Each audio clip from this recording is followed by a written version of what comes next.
Before we move on, because I know we're leading up to something, do you feel betrayed by the Clippers organization and Doc Rivers? In a way, I do. Yeah. When you think about that year, you know, yeah, I'm not perfect, but Doc knows me. He knows my heart. Right. He's seen me play trillions of times and knows that, you know, I'll give anything, you know, to be able to play for my teammates and to be able to be on the floor.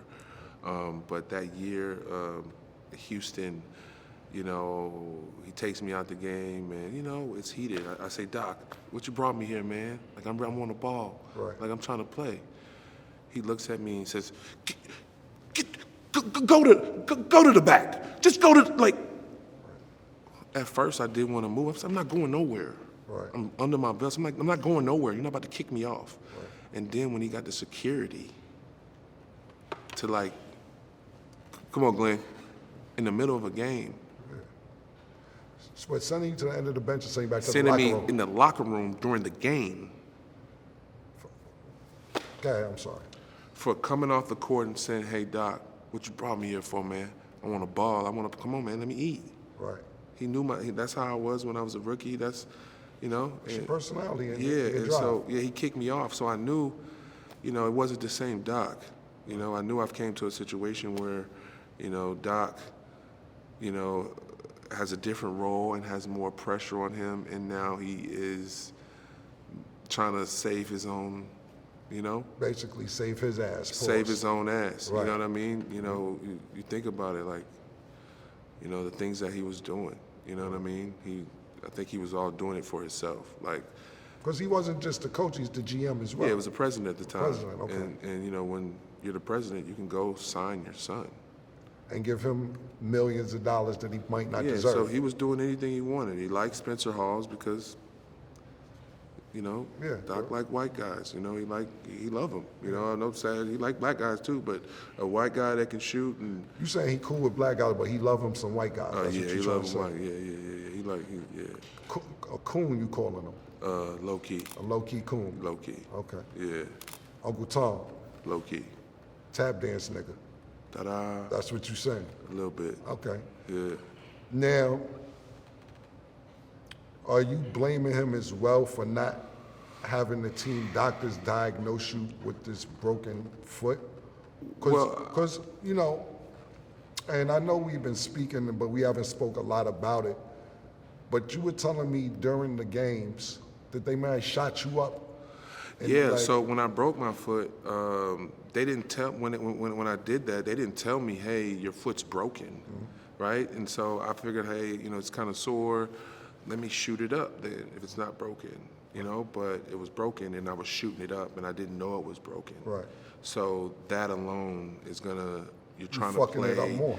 You're wrapping it up. You're still trying to run on it. You're playing in a hot. You know, you're trying to like. I played on it, and I had like 7 and 6 and 15 minutes. I still, you know, played good. But after the third shot against Houston, we were up 3-1, and Doc was, hey man, you're not coming. Like you're not doing this. You're not doing that. Armand Hill was kind of like assistant coach. He was the one that was kind of like his little minion, you know. And he comes to me, he's like, you're not in shape. I'm like, man, something's wrong with my ankle. And then they bench me, and I couldn't really move anymore.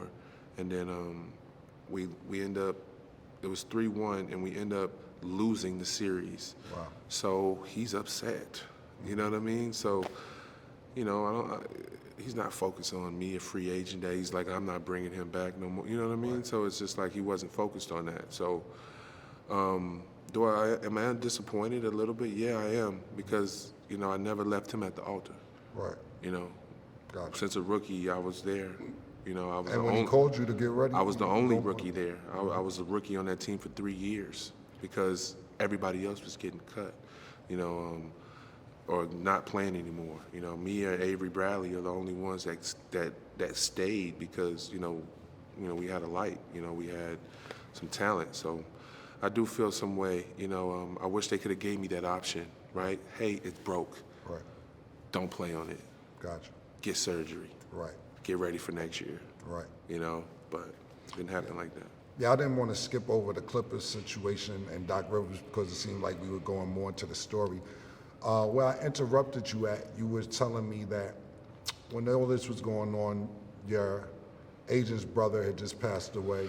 Yeah. Then you had caught the marijuana case, and that's where you were at in the story. I didn't mean to cut you. Yeah, I had cut the marijuana case, and they had threw that out. Right. And after that, at that time, that was my first time getting arrested.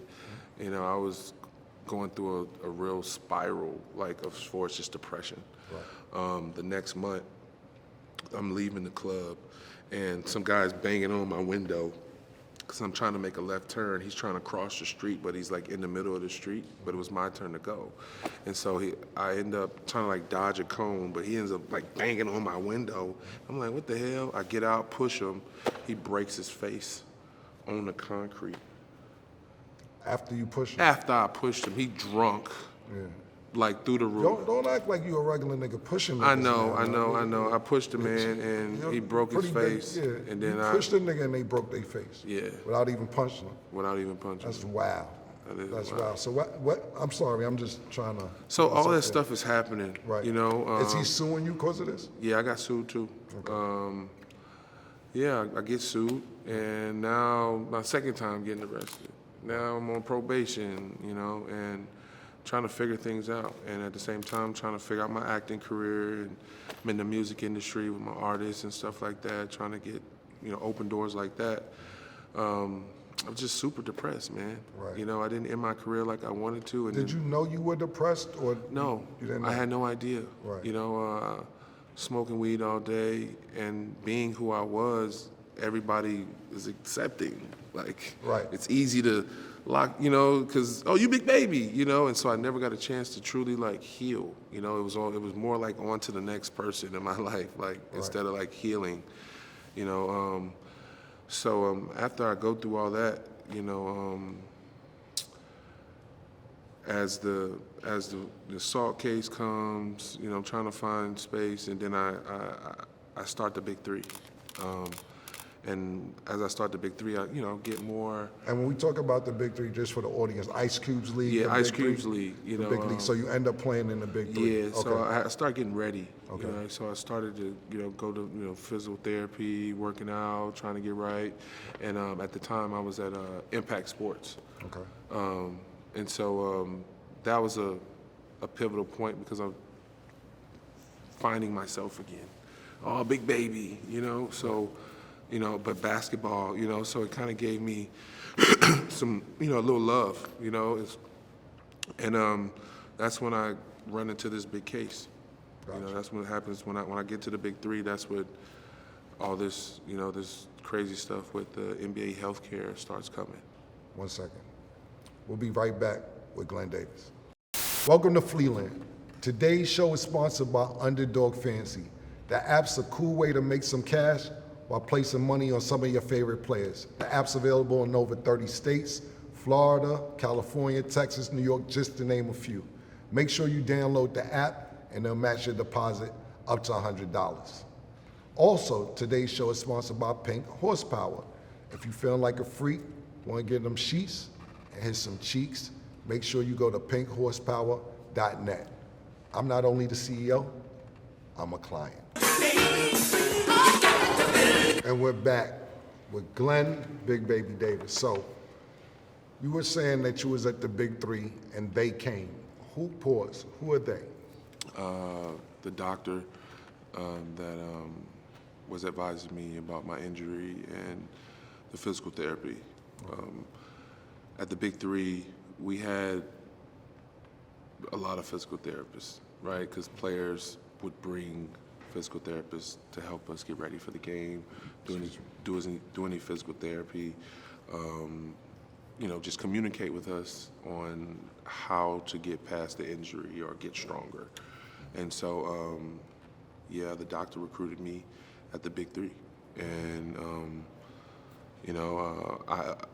as I'm going through each weekend, seeing him, working with him, I asked my friend, can I, get his number to contact him? And so, that's what my understanding was when I told him, hey, how can you help me? I explained to him about the other situation, what happened to me, and I say, "You're a real When you doctor." say another situation, you're talking about with the broke foot? Yeah, those guys tried to, and it didn't go through. Right. And he was like, "Man, I can work with you and help you because, I've been watching you, seeing you, and working with you, So I thought it was okay. So when you say recruited you, what do you mean by recruited you? Because doctors don't usually go recruit people. Well, he was a doctor on the BizWAC team every game. Gotcha. Right? He was there with the players. He was around the players 24/7. When we were in the back getting ready for the games, he was there, physical therapy, helping people train, helping people get better. Gotcha. How do we come to Glen Davis is defrauding the NBA's health and welfare plan? How did we get there? Well, I really feel like, Allegedly. It first starts off with the injury. Yeah. Having an injury and not knowing that you can, get compensated for all the stuff that you just went through. Right. That was my intention. When I ran into Alan and Terrence, and I didn't know. I didn't know what truly was going on, and that's why I involved my financial advisor. Gotcha. To check, to dot the I, check the I's, the T, whatever, to cross the T's, whatever a financial advisor is supposed to do, to make sure that everything was legit. Me going through my life, and going through all the divorce, all that crazy stuff, I should have checked up on it and looked at it more, you know what I mean, instead of okaying things. And that's what I did, my intentions, was never to defraud. When Terrence started asking me for money, Terrence Williams started asking me for money, I was like, what the hell? Like, Who is Terrence Williams? Terrence Williams is a basketball player who's in this case who got 10 years. Right. Terrence Williams, I didn't know, so when he called me and started asking me for bread, I was like, nah, like, the hell? Like, how the hell, you know what I mean? So that kind of threw me off. And then I stopped communicating with him. After that, after I did all that with him, because my financial advisor okayed it. Like, if I give my financial advisor his number and say, hey, call him, like, check on it, like, make sure everything's good. Right, that's what they're supposed to do. Yeah, he signs the paperwork and he says, view it. He said, review it, sign it, send it back. He didn't,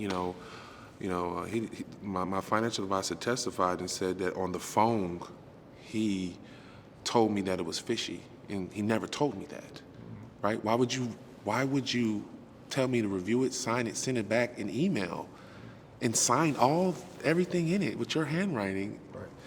Like, why would you do that if you said something was fishy? That just doesn't. When you do everything for me, my financial work, taxes, divorce, mom needs money, this account needs money, somebody needs money, he's signing, making sure that they get the money. Right. So I'm thinking it's okay, so, a part of me was involved in it because my financial advisor gave me an okay. Right. Like, I trust him. Yeah, they got power of attorney. Yeah, I trust him. Like, I trust him with everything. So it's just like, that was a crazy situation. And so now when he's asking for money, when the everything went in, he's asking for money. I'm like, what the hell? So me and him really get into it, where I stop answering the phone. I don't even, I don't even communicate with him. But it being the NBA, and him and Nate Robinson's are good friends because they're from Seattle, Washington, I didn't want to create a beef. Right. I didn't want to create anything. Right. And at the same time, Terrence was struggling. Like, Terrence was asking for money. Like, right. Hey, man, I know I didn't get it done, man, but, can you give me $1,000, man?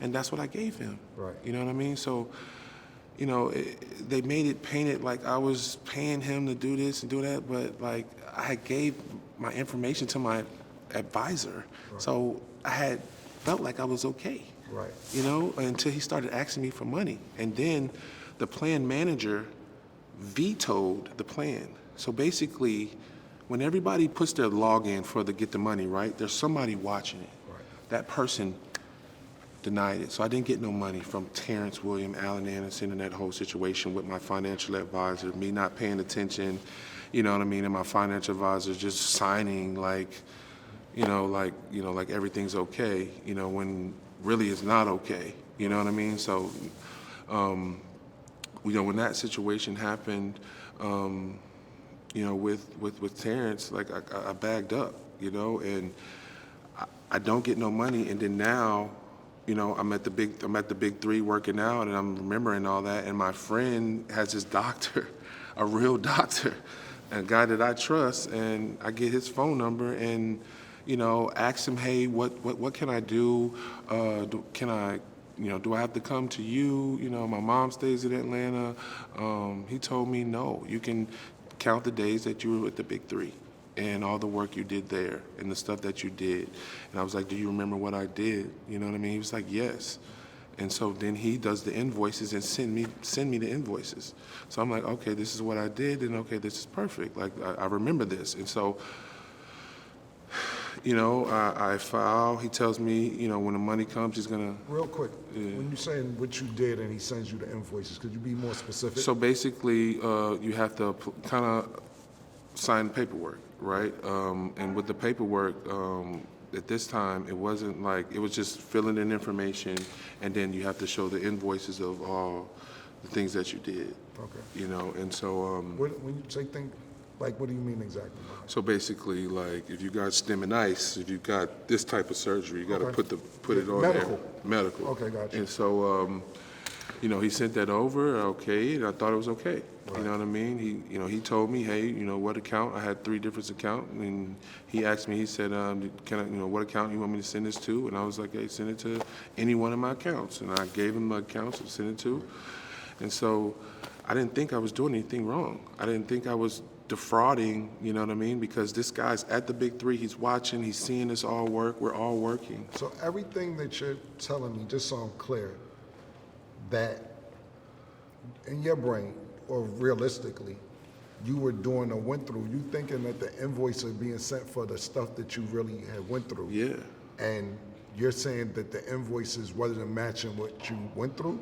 No, the doctor said that the invoices wasn't matching what I went through. Right. That's what I meant. The doctor said that. Right. You know what I mean? I'm thinking that, hey, because when the evidence came in and the prosecutors tried to make their claim, they made that claim on the different types of lifts that I was in on those days. Right. But they didn't realize that those lifts were at the big 3 days Right. that I told the doctor to put in. Right. But the doctor made it seem like, oh, it was supposed to be in Atlanta when he was at the big 3 at those days. So I'm just here to tell my story. Right. And the situation is, it sucks. You know what I mean? That the fact that you go through an injury, a real true injury, and that's where you're coming from, and, people are misusing the system. Right. So, and I know there's still some more to talk about, but let's summarize where we're at right now. You're breaking your ankle, hurting your ankle, whatever procedure that was in Orlando you said you had. Yeah, I had a fifth metatarsal, then I had an ankle break for the Clippers. With the Clippers. The Clippers didn't handle this correctly, didn't let you know you had your ankle was broke. You go back home, find out your ankle's broke, so therefore in September you can't try out for a team because now your ankle's broke. Mm-hmm. Eventually you end up playing with in the Big 3 Ice Cubes League, and this is where you're meeting this doctor telling you that, hey, you still have NBA healthcare that you can use, and you're like, yeah, I'm an NBA player, let me use it. So he's misguiding basically both parties because you didn't have the knowledge on how much you could use and not use. Yeah, and what was the whole process. Right. I just knew what I just went through with Terrence and them, that he's not a real doctor. He shouldn't be in this motherfucking thing doing this. Like, you know what I mean? Like, I need to go to a real doctor. Right. So, because it doesn't make any sense. If I just went over here and did something here, why the fuck would I go over here and do it again? The same thing. Exactly. It's stupid. It's stupid. And I know it was 18 other players, but do you feel like, because you're probably the biggest name. I am. on this case as far as basketball is concerned. I am. Do you feel like they're trying to make an example of you? No question. Out of the 18 players, and it's probably more than 18 other players, probably a plethora of players. But do you feel like you're being singled out just because it's you? Yes. You know, you think about that whole process. Like, I went on Vlad TV before my case. They used that as evidence. I was just trying to get paid. Like, Vlad had some money for me, and I was just like, okay, let me go viral, and, you know, I'm telling my truth, you know, because that was my truth. But they used that like I didn't like the law, or, you know, that's the only thing I didn't like. I didn't like that part because, you know, with today's new world, a lot of stuff that you see is not what you think. Absolutely. Yeah, it's my personality, but like, it's not what it is to make it a judgment on this case. Gotcha. You know, they use that as evidence, and the judge felt some way about it. Absolutely. You know what I mean? Not understanding, hey, it's a Gen Z era here. Mm-hmm. You know, you're a baby boomer, whatever that is, or like, it's different in the context of the internet, especially when you're talking about, you know, going viral and clout. Like, you got to understand it. I don't think she understood it. Right. Well, it was something I read, and we could clear this up for the one thing that I did breeze by. They were saying that you sent an invoice for dental work, $27,000 or $20-something thousand dollars, and the dentist was supposed to be here in Beverly Hills in California, but you were in Vegas were going on a flight to Paris, so the dates didn't match up. What do you have to say to that? Is that true? Is that not true? Or did some more bullshit that the guy did? Like, well, it was bullshit that the guy did. Right. But my financial advisor not understanding the difference between this, right? Right. I got my teeth done. Right. So I know you see that money missing, but like, you know damn well I ain't getting no root canal. So that's another reason why you shouldn't even fucking sign it, because that's not me. You know that I got my teeth done, but you know that's not what I got done. So why would you sign it? Right. You know what I mean? And so Sounds that like was that that financial advisor making mistakes at the wrong time. You know what it is? Because I was going through a transition as far as, you know, money here, money there, and the money wasn't like it was. So he was trying to leave. But at the same time, kind of like, you know, he was still helping, you know what I mean? So I didn't pay him as much and more, so he didn't feel like he had to work, you know what I mean? Until I got a new check to be able to, you know. I got you. You know what I'm saying? Yeah. What else do you want people to know about this situation before we move on? I want people to know that the fact that Glen Davis is a stand-up guy. You know, when you talk about, you know, everything as far as the community and just being charismatic and loving people, and, you know, what you guys see here is not me. Right. You know, I've come from a long way. You know, I can, you know, make excuses of, you know, mama on drugs, don't know your daddy, you in the hood. Like, I can make those type of excuses. But I won't, you know. I know I have gaps, you know, but I still work hard to get to where I am today. And I cannot let that go. Right. Like, no matter what they feel or how they paint me, like, I worked hard to be here. Right.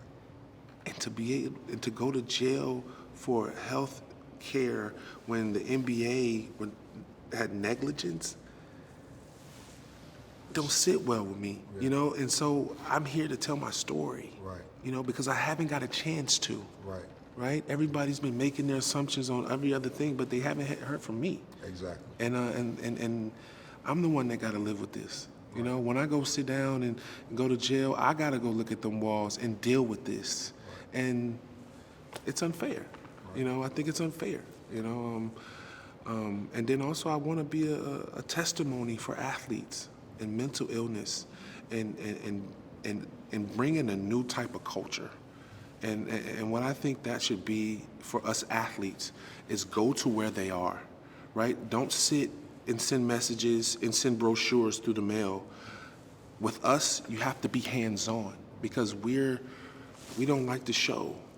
We don't like to reflect and be vulnerable, you know, especially at times right now. But sometimes we need that, and we need people that understand, that's been there, and to be hands-on, to go knock on the door, because we sit under a rock and we just let things go by. I think the NBA has to do a better job at that, because why are all our NBA players either going broke or, divorced or assault, something? Like, it has to stop.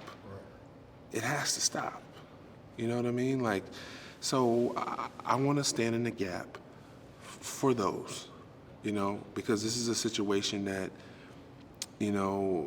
anybody could have went through this. There's so many stories of athletes being mishandled, mistreated, misrepresented, in so many ways that we got to stop this. And I just want people to know, like, who I am and where I'm from and my morals and what I stand on. That's what's up. That's what's up. Well, I know you got an appeal in the process, and we hope everything works out with that. But before we get out of here, let's hear about your film company and some movies and everything else you got going on, because this is obviously isn't stopping you from working. Yeah, I'm a work. Yeah.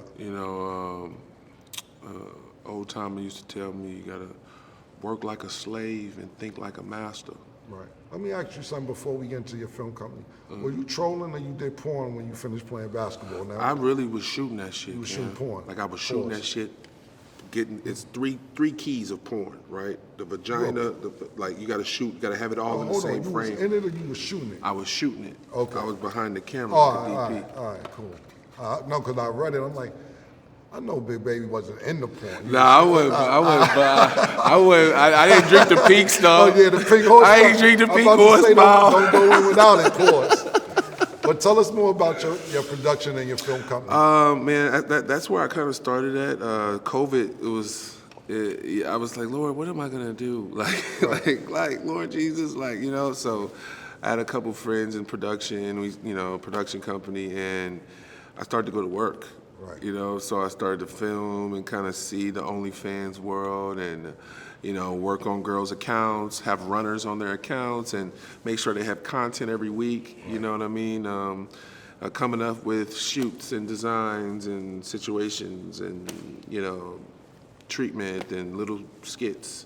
I started to dive in and to learn the camera, right? And the different types of lenses and angles and things like that. So it kind of, I was already a theater major in college, but it kind of got me really like, all right, I can do this. Gotcha. Yeah, so. You say you just got greenlit for one of your movies? Yeah, I've been working really, really hard. A guy named Langston Williams, a young director out of Baton Rouge, got with him and are getting a couple films green lighted right now as we go.